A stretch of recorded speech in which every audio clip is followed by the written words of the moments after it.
We welcome you especially today, and we will begin our conversation in just a moment as we are gathered here in Tresvant Hall at Grace St. Luke's Episcopal Church. A very exciting day, almost 82 years born. In just a moment we'll start.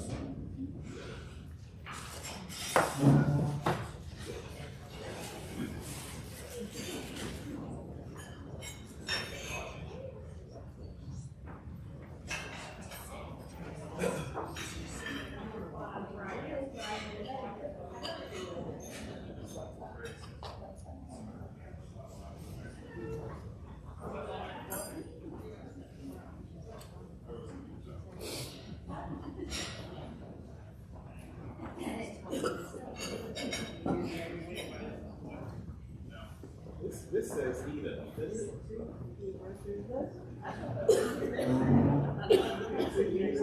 it that one? Is this one? There's all your sheets. Yeah, sure. Edith could probably get this talk. Well, she's gonna she's gonna get asked some questions. That's why I wanted her close.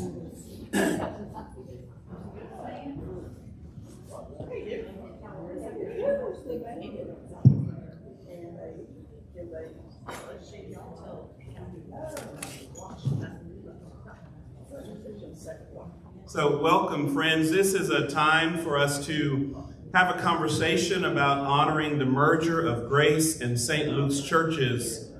This is also Christ the King Sunday, and it is Pledge Sunday, Pledge Consecration Sunday. All of these things are woven together because they are about our history, about our past, our present, and our future. But before we begin, I will open with a collect that was written in 1940 for the merger of our parishes. The Lord be with you. And also with you. Let us pray. Almighty God, to whose glory we celebrate the merger of Grace Church and St. Luke's Church into one house of prayer and parish community. We give you thanks for the fellowship of those who have gone before us, and for those who have worshiped in this place. And we pray that all who seek you here are fed from your altar may find you and be filled with your joy and peace. Through Jesus Christ our Lord, who lives and reigns with you in the unity of the Holy Spirit, one God, now and forever. Amen. So a very, very important history. Two churches that were in close proximity. Grace Church and St. Luke's. And it's always helpful to just know who's in the room. Who knows where where Grace Church physically is located? Someone tell the rest of the room where that is. I don't know the exact number, but it was on Vance Avenue. Okay. On Vance Avenue and the intersection? Lauderdale. So it's very interesting. If you are new to the parish or don't know this story, if you were to leave our driveway and head west, and as you know, Peabody turns into Vance. And then as you continue along and you reach that one stop sign before Danny Thomas, there on the south side of the street is Grace. That church, that space there, you will, if you look at it closely, and if you haven't ever done it, and I have done it actually when I was in the process of coming here and was in conversation with the search committee, I was driven around, even though I'd been in Memphis before and I'd never known that. And so there's a marker that is right there in front of the church that tells more about a bit of the history in that place, but it is now Mount Nebo Missionary Baptist Church. And so that's just an interesting thing to know that Grace was just down the street. And then the St. Luke's and all that comes with the space and the sharing of space. And most of us have enough business-mindedness to know about mergers and acquisitions. In mergers and acquisitions, a lot of things happen. Things get moved around. Furniture, right? I'm looking at Edith. Furniture gets moved around. Monies get combined. Some monies stay separate. It depends on how the structure is. But it's interesting to learn so much about that. What I have come to appreciate is, in talking with people in this parish, is some people have memories of grace, and I will say this, what I have yet to meet is anyone who has a history with St. Luke's that I personally have met. And so I'm putting people on the spot. So John Dillard has a history with St. Luke's. And may I bring the mic to you? And I know Jeff we have a camera that's going around here, but it would be helpful to hear a bit about St. Luke's. We hear a lot about grace, but as far as St. Luke's is concerned, just any context would be helpful. But I can't expect a 2-year-old to remember much. But the best I can recall from conversations, I was baptized at St. Luke's. Although it's possible I was baptized here because I was 2 years old when the merger happened. Nobody asked me whether it was a good idea or not. And I recall absolutely nothing about it. But it probably would have rather been somewhere else. But that was it. So, I'm glad you chose to not leave. Yeah, I think it was down on St. Luke's, of course, was on Union. Yes. And became a dress shop. Perhaps Edith remembers which one. The Helen shop. The what? It was the Helen shop. And where on Union? What is that? What's there now? What's in that place right now? CVS. CVS? Yeah, it's right. Yeah, it's right by where the fire station is, just west of. The where Rite fire- Aid. Rite Aid. It was Idlewild Street, right? Yeah, So right. that was St. Idle- Luke's. Yeah. That next block is now, where the Goodwill is. Yeah. So, Yeah, it was Goodwill and the fire Thank you, station. Goodwill. Union and Idlewild. Yeah. So John is the first person that I've been here, I'm now in my 5th year, when I will ask about St. Luke's. I don't hear much. Or anybody else have connection to St. Luke's or knew people who were members of St. Luke's? I'd like to hear from Edith about that. My great aunt, Ella V. Washington Nix Schaefer, was a member of St. Luke's. Her sister, Edith Bailey Bailey, was my grandmother, and she was at Grace Church. Okay. So the two sisters went to 2 different Episcopal churches, and eventually they sat together here. What do you, just curiously, do you know, I mean, we choose churches for different reasons. Is there any particular reason why they're at different churches that you are aware of? No. Okay. I'm just wondering that maybe St. Luke's might have been a little bit closer to Aunt Ella V, because she lived just north of Jackson, and grandmother lived in Midtown. Okay. So. Great. So what Edith is describing, which is a lot of the case with Episcopal churches, not unlike Roman Catholic churches, Lutheran churches, Greek Orthodox churches, is when we use the term parish, that's that place that's closest to you. So many times people chose, and actually I've met many people in this parish who came to Grace St. Luke's because it was a neighborhood church. Any kind of a sense of that? And some chose the school. It was a neighborhood school and a neighborhood church. And some of the people that I've met have shared about how parishes. And then also one of the reasons that congregations merge is when there is something strong that one has and the other one doesn't, and vice versa. As I understand it, is that Grace was growing in membership and St. Luke's was not. And you start to think about vicinity. You think in this case about what are the different reasons that bring people together, and that they had something that they might do together. Obviously, there's normally a more complicated story that goes with those decisions, but generally it's looking at what might we do together. And that was in this case with the support of the diocese to make that kind of a decision. Tell me, who has connections to Grace Church? If you're just a show of hands. So Edith, anybody have roots in Grace? Grandparents, aunts, uncles, so in Grace? Yes. Okay, please just tell a bit about that. Well, my great-grandparent my great-grandparents lived on Vance. Okay. And on Sunday morning, they would come out of their front door and go down to the sidewalk, and my great-grandfather would turn right, and my great-grandmother would turn left. Okay. She would go to Grace Episcopal Church, Okay. and he would go to Linden Christian Church, Okay. which is now Lindenwood. And the stained glass window behind you came from Grace Church and was dedicated to my great-great-aunt, Mary Boyd. Okay. Okay. Thank you. And then Edith, your history with Grace and baptism and all the. Well, my grandparents, Edith and Bill Bailey, went to Grace Church, and I always heard the story about the merger a little bit different. Grace had lots of money and not many people, and St. Luke's had no money and lots of people. Okay. And it was Stories, right? Here we go. the Dan Conaway's story is that it was a marriage made by deacon, by the bishop, that they merged, and thus this building. And when you look at Grace Church downtown, if you look at the very front of it, the big oval is where our Ascension window originally was. Right.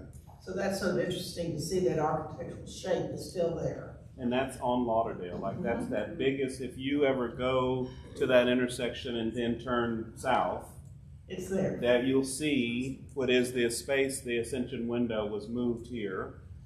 The altar that's now in our sanctuary, that was the Grace That's altar. Grace, and the St. Luke's altar is in the chapel. Right. And the Redito, is that the right word for it? Veritas, yeah. All the wooden stuff, pretty stuff behind the altar was from Grace Church. Right. And most of the windows came from Grace Church. St. Luke's, I can remember when it was the Helen shop, and there was this huge, there was a box area where you could come in and get clothes, and then the roof made this huge A-line, and that A-line was actually the entrance of the original church. And it stayed there for years in the shop. But inside, when you walked into that A-line section, that's where the bridal section was. I can remember that. Okay. I don't know what else to Yeah, talk about. that's great. My parents, this is one. My parents, Edith and Bill Wilkinson, were the first couple married here at Grace St. Luke's.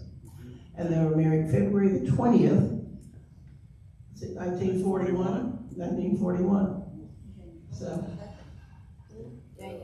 Jane and Buzz Busby were the second couple married here. We think that they were the second. They were one of the first couples after his parents were married that were married here. So Larry, when I first came, we talked a bit about some of your heritage of this Grace St. Luke's. And tell me just a bit about, you talked about your grandparents early on and their early marriage here. I had heard a bit from Edith and couldn't remember which came first, but share, please. Well, my grandfather was one of the first senior wardens at Grace St. Luke's. Okay. And he and my grandmother, I do not know really what their history was before they joined Grace St. Luke's. I don't know whether they were at Grace Church or St. Luke's Church. I should know that, but I don't. But nevertheless, he was one of the first senior wardens, and he was very instrumental in, along with Ted Bratton and some other people, starting the school. And so my parents were one of the very first people that were the very first couples that were married. And of course, I came along in 1948, so this was all, before me. But and then my dad, along with some other gentlemen in the church and other Episcopal churches, were instrumental in starting the youth athletic program that became very, very popular for many, many years. So we go back a pretty good ways. So. Any others with history with Grace, with St. Luke's? Okay. So one of the things that I have, when I talk about mergers and acquisitions is, just as Edith was describing, is how things get moved around. Ron Delbane, of course, who remembers Ron Delbane? We all remember Ron Delbane. Ron tells the story, and this was also the early days, but I'd love for Edith and others to respond. And this is not uncommon in mergers of churches and places, but near the beginning of the merger, because the pulpit side of the church is closest to Grace, and the St. Luke's side was closest to St. Luke's, early on, people sat from Grace on the pulpit side, and people from St. Luke's sat on the St. Luke side. Of course, that has changed over time, but who remembers some of that change? I know you said, so you were 8, so do you remember what side you sat on? We always sat on the pulpit side. Okay. And Suzanne and I still do. Okay. Okay. I guess it's just your creature of habit. Okay. That's what you do. Yeah, so Edith, do you remember where you, as a girl, sat? What side? We always sat on the epistle side, St. Luke's side on the back, Okay. because we were always late. Late. So if you were late, We you were sat on the children, back. so we were always late. Okay. Let's see. John, since you were, do you remember where your family sat or heard stories? Always on the epistle side. So on the lectern side, which is the St. Luke side, John, as he talked about having quite possibly been baptized here, sat on that side. That's just an interesting, that happens, we forget that even in churches, those kinds of things where people still stay together in their own different ways and over time learn how to be community. But it was a very clear thing. The altar, and there is, most of you know that we have a body, the joke is, we can tell you at church where the bodies are buried.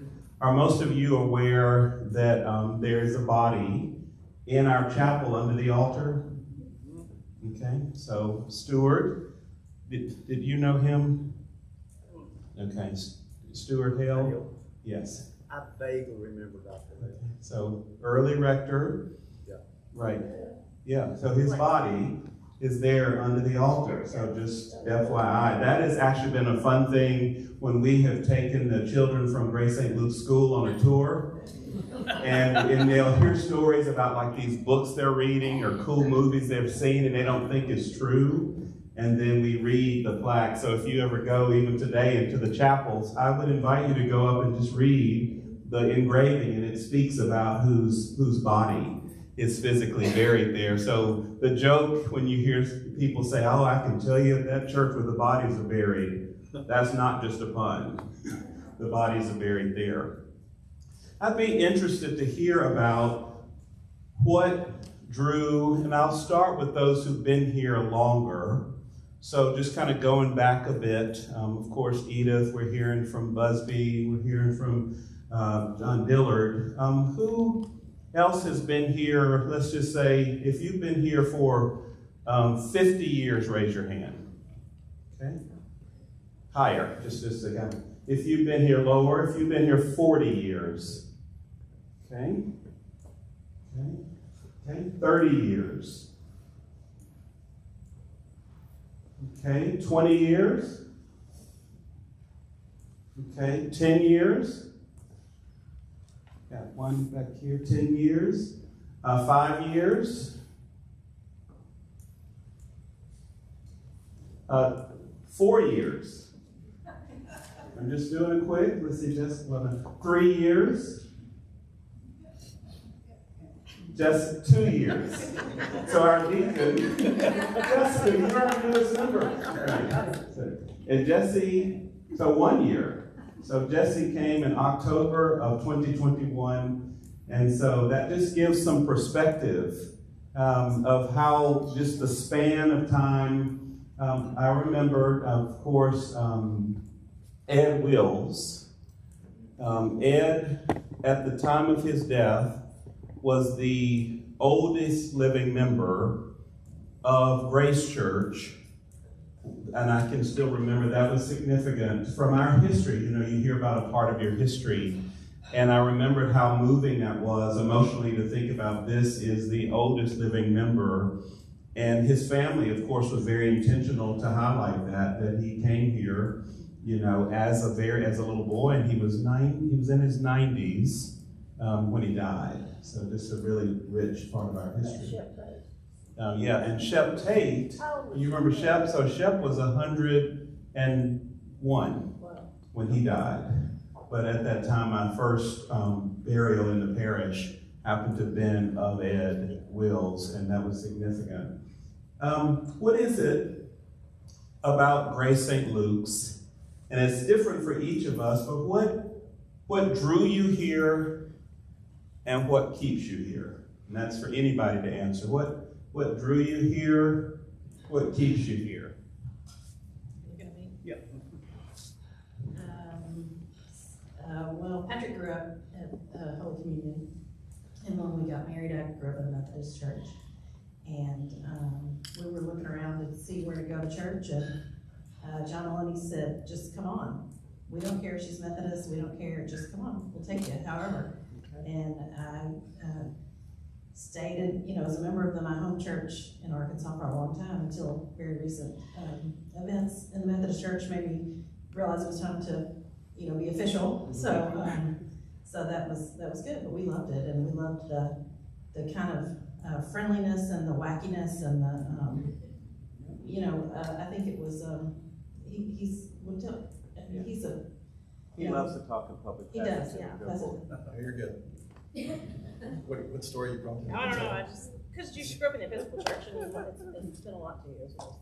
Yeah, it's just a nice tradition, and the way that the church approaches things, and it's open and welcoming, and I think that was important to Sarah, she said, as a Methodist, to come in and feel welcome, and it was important because we just started having children, and it was a great place for our kids and to go to school, and the Parents Day Out program was a big part of it as well. So yeah, it's great. Others, let me start back here. All right, well, let's call it on people, and I'm just bringing you the mic. I guess our story is kind of similar. So I grew up in the Methodist church as well. Amelia grew up here. And I just really appreciate the tradition that's behind it and the openness. It's kind of a really neat juxtaposition of two, what you would think would be opposing things in a church. Just really welcoming. I enjoyed it. Great place for kids. Add? Because you started here at an early age.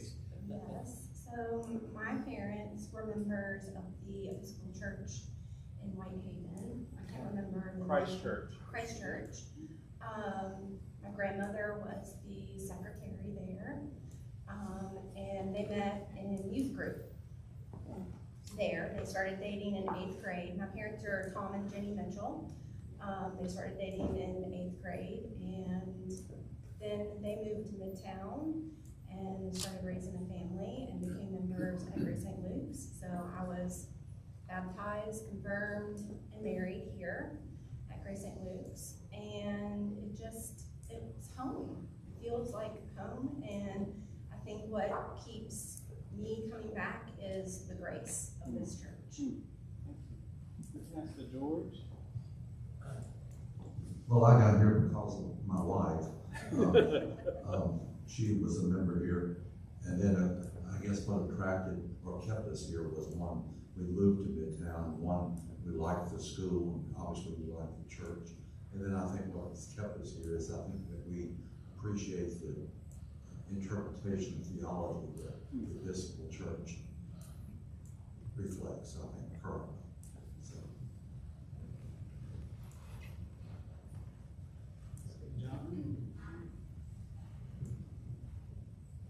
Well, sometimes I think that it's better to have chosen Grace St. Luke's than it is to have just been put in it. And I think that's really too, because you made a conscientious decision. And I didn't. I mean, that was great. Having grown up here, this was a gym, and this is where the EYC met. And George Hale taught teenagers Sunday school the best he could in that room, which is the library. So I grew up that way, and I think you probably, people who choose it, probably have somehow a deeper feeling more than people who've just been here forever. And admittedly, Ann and I left for a while. Well, that's another matter. But at any rate, we eventually one day, Ann said, I think we need to go home. And so we did. And I'm glad we came back. But I do feel that perhaps your choice is stronger than mine. But I'm glad that I'm here. I wish I were better at being here. You're here now. Now is all we have, right? Right. Let's see, Mary, please share. Well, I'm here on purpose. We chose here 20 years ago. I think the music program appealed to my husband particularly, and to me too. But I like the diversity, the openness, the tolerance, the welcoming. The building even looks the way a church ought to look, I think. And I love the windows. So I'm happy I'm here. Maureen, just might as well, right? Well, I've been here about 12 years or so, and I started by tutoring a little boy from St. Jude.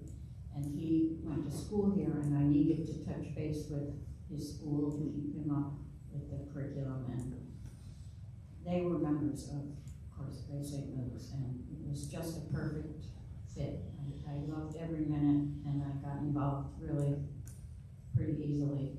First people I met were Ed and Carolyn Wills, so I still see her weekly. She's still here, and it's been a joy, and just everything about Grace St. Luke's I love. So.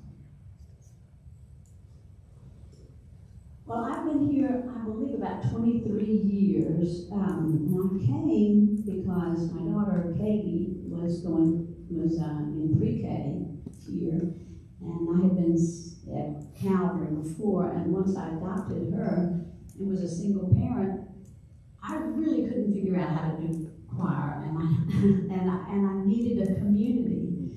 And so here, I really found that. At that time, it was a group of people that got together on Saturday night. It was the Rivendell community. They got together every Saturday night and had supper and read the gospel for the next day and talked about it. And as a single parent, that was fabulous for me because I needed friends and some adult company on a Saturday night. And so I was delighted, and that was really crucial in my coming. It was the fellowship, and I think in so many ways that is really what keeps me here is connections with people. Well, we have been here about 10 years. My husband and I, when we were dating, we went to a bunch of different churches. And when we came here, it was on an Easter Sunday, and I remember thinking, like, this is it. And he loved it, I loved it. So we've gotten married here, both of our kids are baptized here. We've even moved out to Germantown and went to church out there, and we just think, we both say Grace St. Luke's is home, so we keep coming back here. So I grew up in the Episcopal Church. I want my girls to have kind of the same experience with EYC, camp happening and all that. So that's what kind of keeps us here.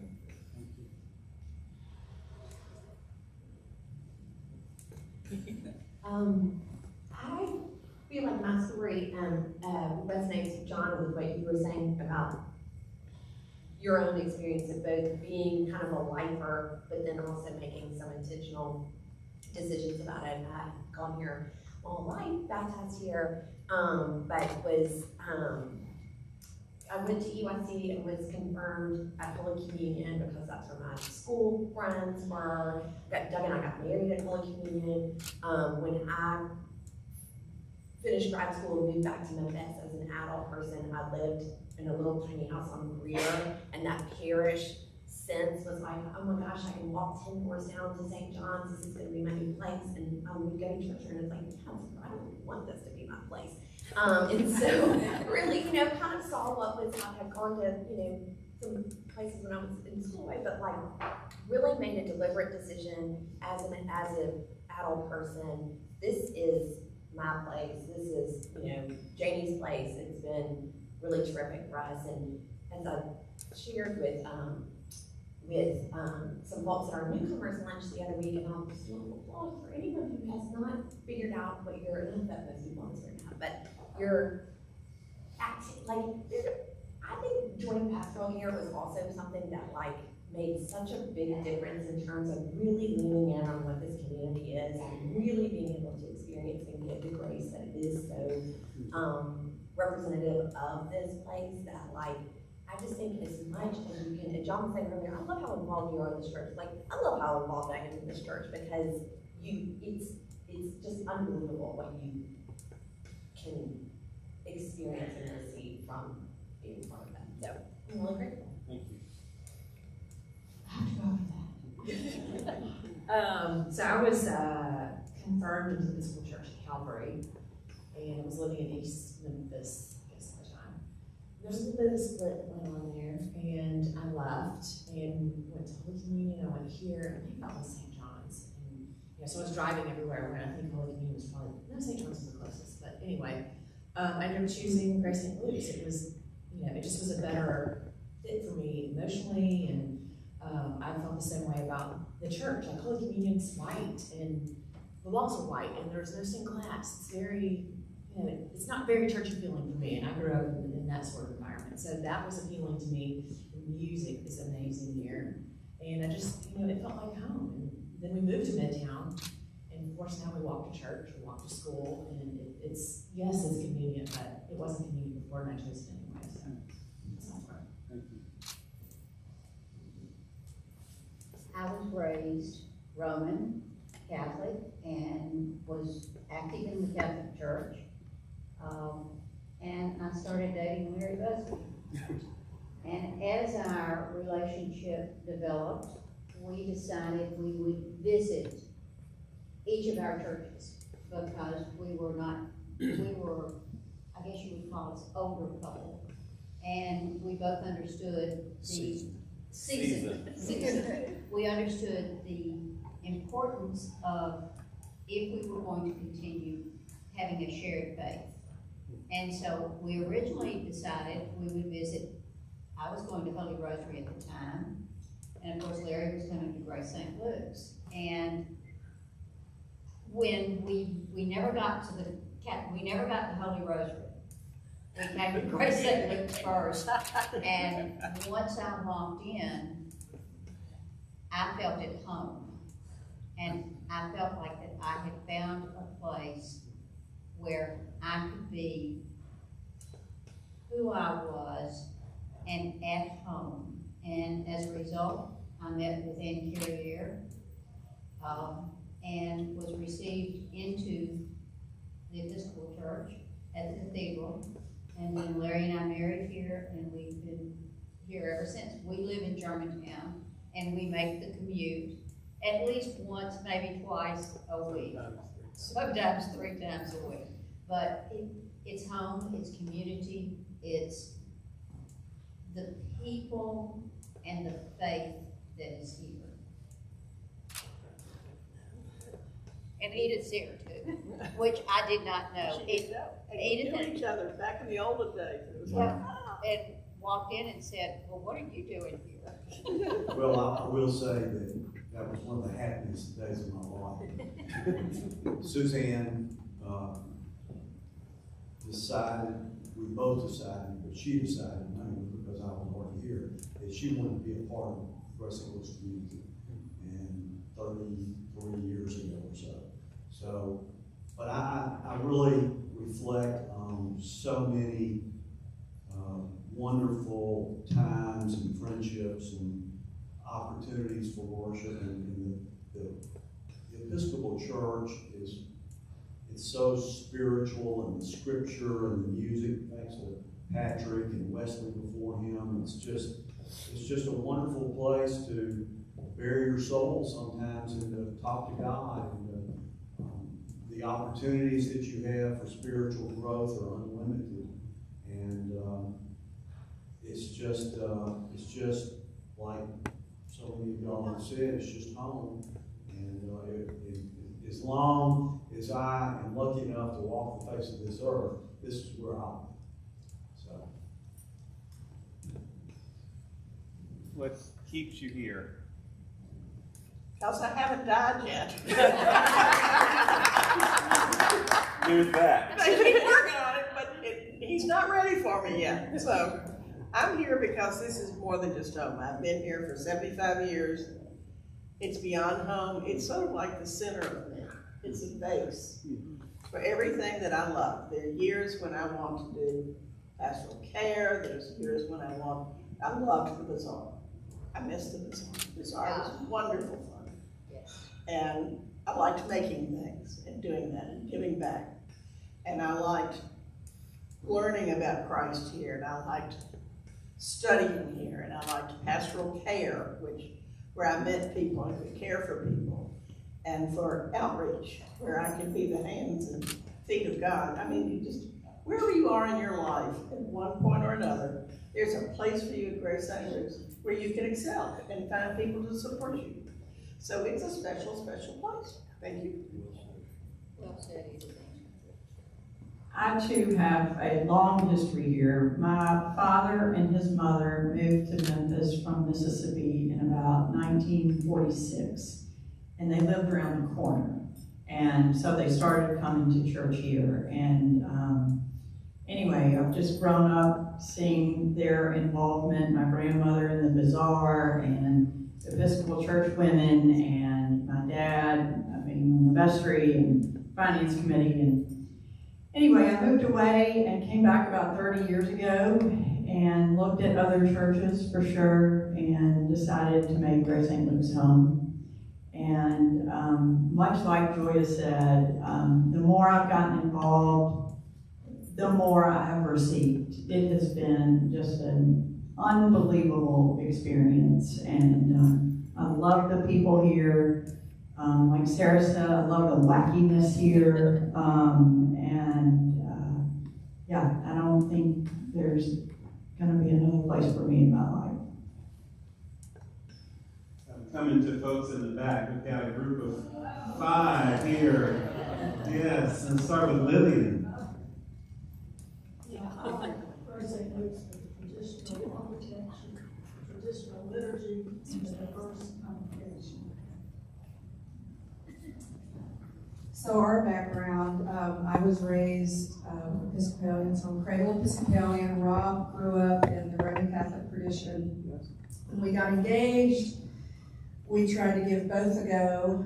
We did the premarital counseling through the Episcopal Church, I think that's what it was called, and then pre-Cana through Roman Catholic, and I was not welcome at all. We even tried to, 36 years ago, I guess we've been married, we tried to have a Roman Catholic co-officiate at our wedding. Unheard of, I was almost run out of town. So Rob, being the good guy that Rob is, decided we need to go somewhere as a couple. So we became Episcopalians fairly quickly, attended church in Florida, which is where we first lived, and then Grace Church in Grand Rapids. When we moved here from Michigan, we had just been through a search process. Yeah. And so here we are in Memphis, and we thought, oh, we're going to Holy Communion. Well, Reynolds Cheney was the priest. No, he's up for bishop. Then we thought we'd go to St. John's. That's a little closer. No, Coleman's up for bishop. And I said, I've had it. You guys were trying to elect a bishop, and I just wasn't sure where we were going to go. And we had a young child at the time, and Rob came to Grace St. Luke's one morning on his own. He came home so enthusiastic after that. He said, Grace St. Luke's is the place. I have exited a few times. Those of you who know me really well know that I've had some dark years at Grace St. Luke's, and I've had to take a break. Rob has been faithful throughout, but here we are, and Episcopalians for life. We've got our columbarium spots picked out. We're on the fun side. So rock on. I'm not worried. I'm worried about that part. All right. I was gonna make Don talk, but I came to Memphis with a 1.5-year-old newly divorced mother, and Hattie went to Grace St. Luke's, and so that's my connection for the community of a single mom. You know, there's something to be said for that. Then I met Don, and Don was raised Baptist, and when we decided we were gonna get married, he said we have to have a church. I'll let you take it from there. Come on. Well, Hattie was going to kindergarten here that time. We lived close by. It's a beautiful building, and when we came, we just liked it right away, and we've been here ever since. A few weeks after we started, the World Series was going on, and the men's group had watched the World Series in this little auditorium down here.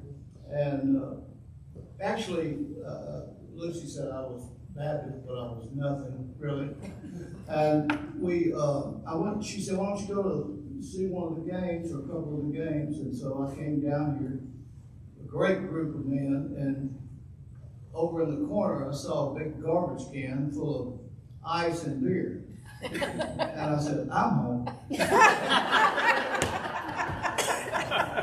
But these have been wonderful years here. We've been here a little over 30 years, and I wouldn't want to be anyplace else.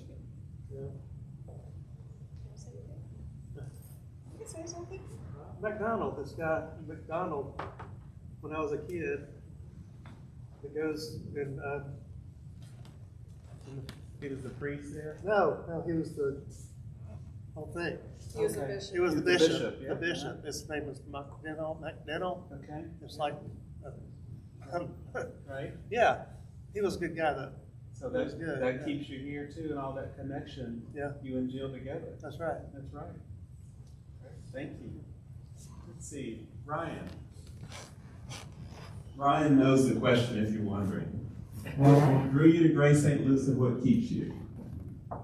Sorry, I was a bit late. I don't know if my wife She talked spoke already. Okay, cool. She probably filled in a little bit of backstory, but I grew up Catholic and moved to Memphis 15 years ago. And when we met, we were looking for a church, and we went all around town. And after landing here, it was pretty clear after a few visits that this is where we wanted to be. I got confirmed here and learned a lot about the religion on top of the traditional Catholic side of things, and it really just sank to my soul, and that's really what keeps me here. I think it's the inviting nature of everything. Every time we come, and I heard somebody else say they moved out to Germantown and still make the trek down here, and we've progressively moved out, and had kids, and now they're part of the church. So yeah, I think just the inviting nature of the people, always being welcoming and just finding ways to be involved. We'd love to do that, and it's been great. Professor Large.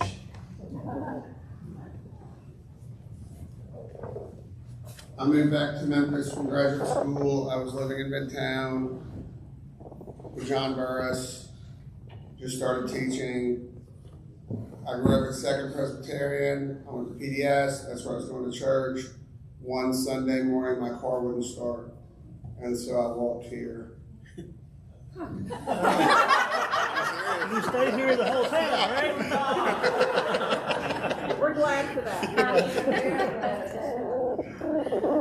I am Janelle Calcia. I've not met a lot of people here. We just started when my husband took the job here as the children's director and director of children and family. What I have seen in Grace St. Luke's so far that I really appreciate is a warmth and a welcome that is real and authentic, and I appreciate that. And I also appreciate the authenticity of everyone that I've talked to and the vulnerability of not pretending like life is easy all the time or it's perfect. But even people I've talked to who have raised children are like, oh man, young kids, I remember that. That's rough. And I appreciate that because life is not always easy, and you definitely need community in the midst of that. And you need that community to also be willing to admit that life isn't always easy. So I really appreciate that with everybody that I've met so far.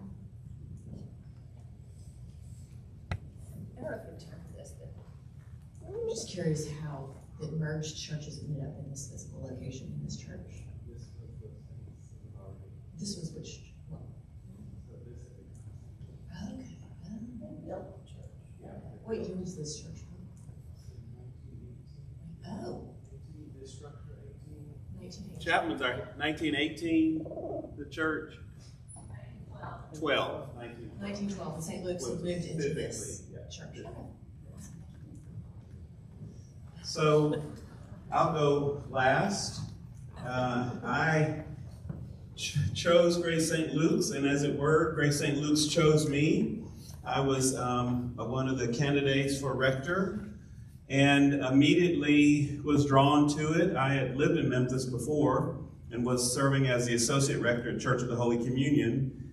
And I knew about Grace St. Luke's and had been to some different events here. You were talking earlier, Don, about McClure Hall. I'd been to some church events in McClure Hall. There were some fundraisers. I was even in town visiting a friend, and we walked through the bazaar one day. So I saw a lot of activity, and so much of what drew me here was the intentionality with which people feel a connection to this parish. I met so many different people. The search committee was a group of 9. Each had their own perspective, so I was able to hear diverse stories about the parish and not just one story. It was a very transparent group of people. No one, and I mean no one, held back on talking about the good, the bad, and the ugly. Literally.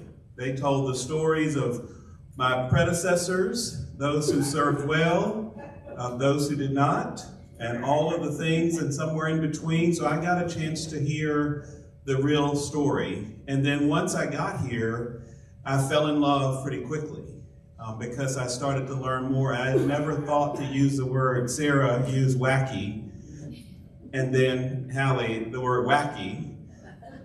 It is a wacky bunch.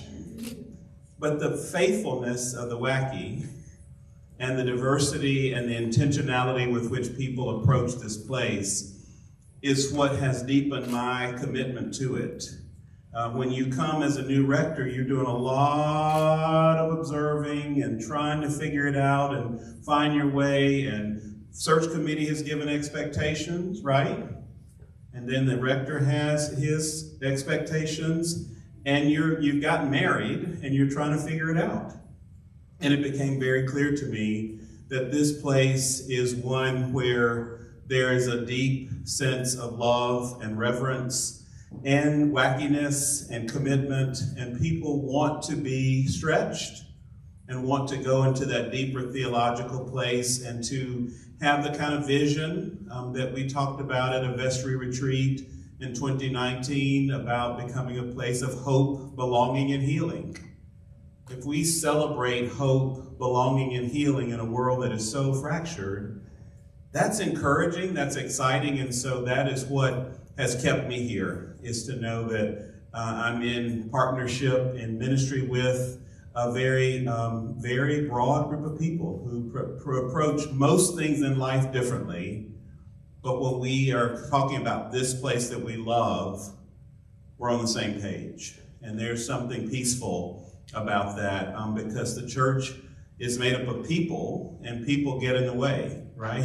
So if we're expecting it to be something different, it's not going to be that. If anything, we learn about tolerance and respect and how to do the right thing. So this just struck me as a conversation that would be important to have on the Sunday before we celebrate the merger of the church. This is also the last Sunday in the church year. So next Sunday, the first Sunday of Advent, we start all over again. It's hard to believe we will move from white to blue, Sarum blue. That significance and symbolism of Mary and how that changes things. And then, of course, mindful of people's stewardship. People have been so faithful to this place. And so I'm especially grateful for the gifts that we offer in different ways, and am grateful for this conversation this morning. So thank you. Thanks for gathering.